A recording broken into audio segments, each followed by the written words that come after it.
Josué, chapitre 6. Jéricho était fermé, barricadé devant les Israélites. Personne n'en sortait et personne n'y entrait. L'Éternel dit à Josué, « Regarde, je livre entre tes mains Jéricho et son roi, ainsi que ses vaillants soldats. Faites le tour de la ville, vous tous les hommes de guerre. Faites une fois le tour de la ville.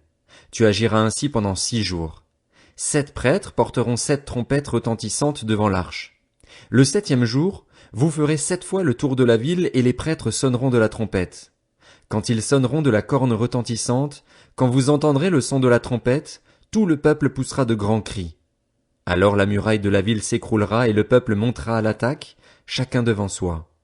Josué, fils de Nun, appela les prêtres et leur dit, « Portez l'arche de l'alliance et que 7 prêtres portent 7 trompettes retentissantes devant l'arche de l'Éternel. » Puis il dit au peuple, « Marchez, faites le tour de la ville et que les hommes équipés passent devant l'arche de l'Éternel. » Lorsque Josué eut parlé au peuple, les 7 prêtres qui portaient les 7 trompettes retentissantes devant l'Éternel se mirent en marche et sonnèrent de la trompette.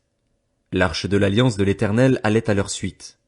Les hommes équipés marchaient devant les prêtres qui sonnaient de la trompette et l'arrière-garde suivait l'arche. Pendant la marche, on sonnait de la trompette. Josué avait donné cet ordre au peuple, « Vous ne crierez pas, vous ne ferez pas entendre votre voix et il ne sortira pas un mot de votre bouche jusqu'au jour où je vous dirai, poussez des cris. Alors vous pousserez des cris. » L'arche de l'Éternel fit le tour de la ville. Elle fit une fois le tour, puis on rentra dans le camp et l'on y passa la nuit. Josué se leva de bon matin et les prêtres portèrent l'arche de l'Éternel. Les 7 prêtres qui portaient les 7 trompettes retentissantes devant l'arche de l'Éternel se mirent en marche et sonnèrent de la trompette. Les hommes équipés marchaient devant eux et l'arrière-garde suivait l'arche de l'Éternel. Pendant la marche, on sonnait de la trompette. Ils firent une fois le tour de la ville, le 2e jour, puis ils retournèrent dans le camp. Ils agirent de même pendant 6 jours.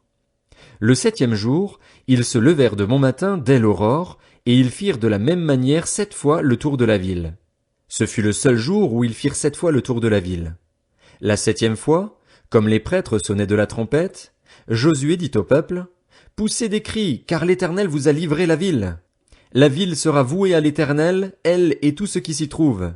Mais on laissera la vie à Rahab la prostituée et à tous ceux qui seront avec elle dans sa maison, parce qu'elle a caché les messagers que nous avions envoyés.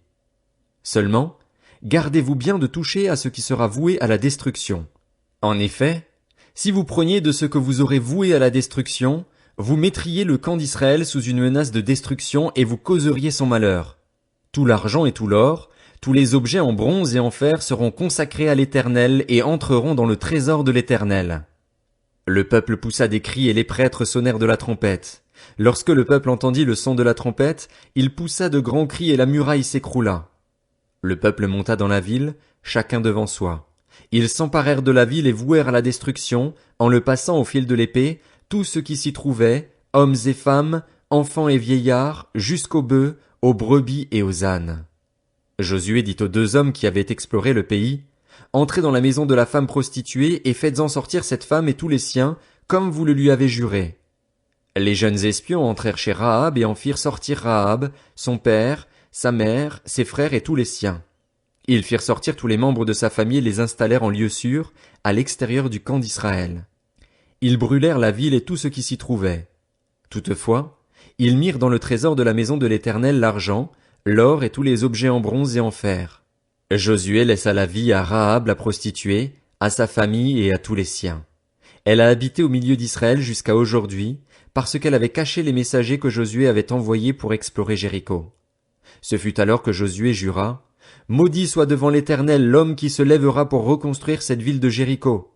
Il en jettera les fondations au prix de son fils aîné et il en posera les portes au prix de son plus jeune fils. » L'Éternel fut avec Josué et l'on parla de lui dans tout le pays. Josué, chapitre 7. Les Israélites commirent un acte d'infidélité au sujet des biens voués à la destruction. Akan, fils de Carmi, petit-fils de Zabdi et descendant de Zérar, de la tribu de Juda, prit des biens ainsi consacrés, et la colère de l'Éternel s'enflamma contre les Israélites. De Jéricho, Josué envoya des hommes vers Haï, qui est situé près de Beth-Aven, à l'est de Béthel. Il leur dit, « Montez explorer le pays. » Ces hommes montèrent explorer Haï. De retour vers Josué, ils lui dirent, il est inutile de faire monter tout le peuple à l'attaque, 2000 ou 3000 hommes suffiront pour battre Haï. Ne donne pas cette fatigue à tout le peuple, car eux sont en petit nombre.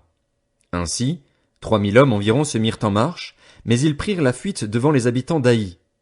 Les habitants d'Haï leur tuèrent environ 36 hommes. Ils les poursuivirent depuis la porte de la ville jusqu'à Shebarim et les battirent à la descente. Le peuple perdit courage, il se liquéfia. Josué déchira ses vêtements et se prosterna jusqu'au soir, le visage contre terre, devant l'arche de l'Éternel. Il était avec les anciens d'Israël, et ils se couvrirent la tête de poussière. Josué dit, « Ah, Seigneur éternel, pourquoi as-tu fait passer le Jourdain à ce peuple? Est-ce pour nous livrer entre les mains des Amoréens et nous faire mourir? Si seulement nous avions su rester de l'autre côté du Jourdain. De grâce, Seigneur, que dirais-je maintenant qu'Israël a pris la fuite devant ses ennemis? Les Cananéens et tous les habitants du pays l'apprendront. Ils nous encercleront et feront disparaître notre nom de la terre. Et que feras-tu pour ton grand nom? » L'Éternel dit à Josué, « Lève-toi. Pourquoi restes-tu ainsi prosterné? Israël a péché. Ils ont violé mon alliance, celle que je leur ai prescrite. Ils ont pris des biens voués à la destruction. Ils les ont volés et ont menti, et ils les ont cachés parmi leurs affaires. Ainsi, les Israélites ne peuvent plus résister à leurs ennemis. Ils prendront la fuite devant eux, car ils sont sous une menace de destruction. Je ne serai plus avec vous si vous n'éliminez pas l'objet voué à la destruction du milieu de vous. Lève-toi, consacre le peuple. Tu ordonneras, consacrez-vous pour demain, car voici ce que dit l'Éternel, le Dieu d'Israël. Il y a un objet voué à la destruction au milieu de toi, Israël. Tu ne pourras plus résister à tes ennemis, jusqu'à ce que vous l'ayez enlevé du milieu de vous. Vous vous approcherez le matin par tribu, et la tribu que désignera l'Éternel s'approchera clan par clan, le clan que désignera l'Éternel s'approchera famille par famille, puis la famille que désignera l'Éternel s'approchera homme par homme. Celui qui sera désigné comme ayant pris des biens voués à la destruction sera brûlé au feu, lui et tout ce qui lui appartient, pour avoir violé l'alliance de l'Éternel et commis un acte odieux en Israël. Josué se leva de bon matin. Il fit approcher Israël par tribu, et la tribu de Juda fut désignée. Il fit approcher les clans de Juda, et le clan de Tsérar fut désigné. Il fit approcher le clan de Tsérar, famille par famille, et Zabdi fut désigné. Il fit approcher la famille de Zabdi homme par homme, et Akan, fils de Carmi, petit-fils de Zabdi et descendant de Tsérar, de la tribu de Juda, fut désigné. Josué dit à Akan, « Mon fils, donne gloire à l'Éternel, le Dieu d'Israël, et rends-lui hommage. Dis-moi donc ce que tu as fait, ne me le cache pas. » Akan répondit à Josué, « Il est vrai que j'ai péché contre l'Éternel, le Dieu d'Israël, et voici ce que j'ai fait. J'ai vu dans le butin un beau manteau de Shinéar, 200 pièces d'argent et un lingot d'or de près de 600 grammes. J'en ai eu envie et je les ai pris. Ils sont cachés dans la terre, dans ma tente, et l'argent est dessous. » Josué envoya des hommes qui coururent à la tente. Les objets étaient bien cachés dans la tente d'Akan, et l'argent était bien dessous. Ils les prirent dans la tente, les apportèrent à Josué et à tous les Israélites et les déposèrent devant l'Éternel. Josué et tout Israël avec lui prirent Akan, fils de Tsérar, l'argent, le manteau, le lingot d'or, les fils et les filles d'Akan, ses bœufs, ses ânes, ses brebis, sa tente et tout ce qui lui appartenait. Ils les firent monter dans la vallée d'Acor. Josué dit, « Pourquoi as-tu causé notre malheur? L'Éternel causera ton malheur aujourd'hui. » Et tout Israël lapida Akan. On les brûla au feu, on les lapida et l'on éleva sur Akan un grand tas de pierres qui subsiste encore aujourd'hui. L'Éternel renonça alors à son ardente colère. C'est à cause de cet événement qu'on a appelé jusqu'à aujourd'hui cet endroit Vallée d'Acor. Josué, chapitre 8. L'Éternel dit à Josué, « N'aie pas peur, ne te laisse pas effrayer. Prends avec toi tous les hommes de guerre et lève-toi, monte attaquer Haï. Regarde, je livre entre tes mains le roi d'Haï et son peuple, sa ville et son pays. Tu traiteras Haï et son roi comme tu as traité Jéricho et son roi.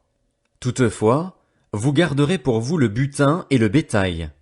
Place une embuscade derrière la ville. » Josué se leva avec tous les hommes de guerre pour monter attaquer Haï.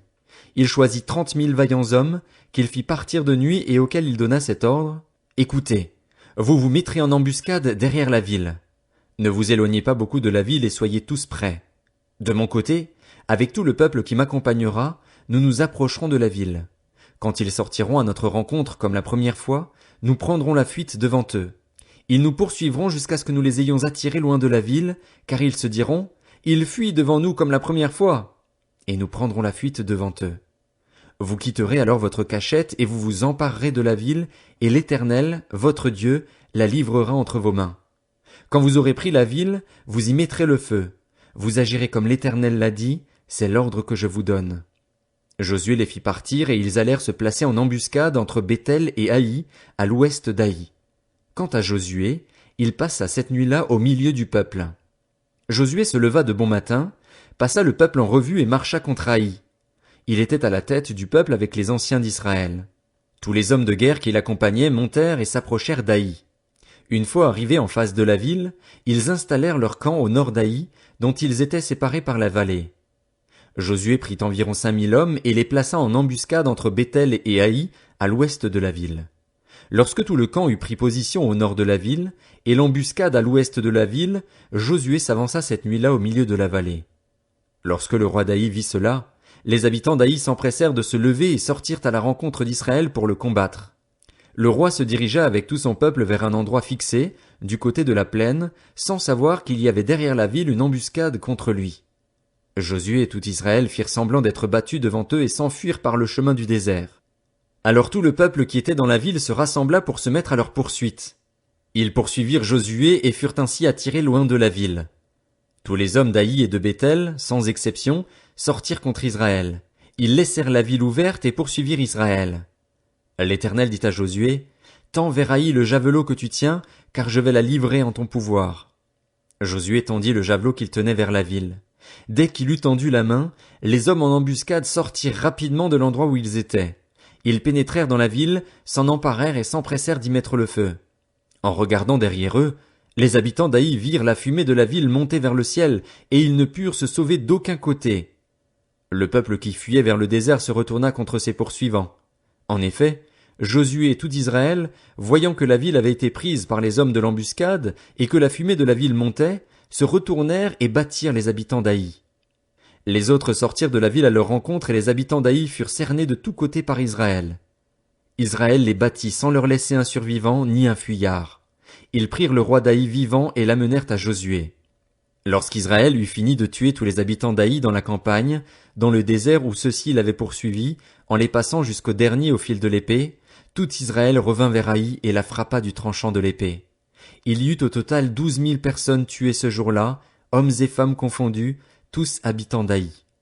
Josué ne retira pas la main qu'il tenait tendue avec le javelot tant que tous les habitants ne furent pas exterminés. Toutefois, Israël garda pour lui le bétail et le butin de cette ville, conformément à l'ordre que l'Éternel avait donné à Josué. Josué brûla Haï et en fit pour toujours un tas de ruines qui subsistent encore aujourd'hui.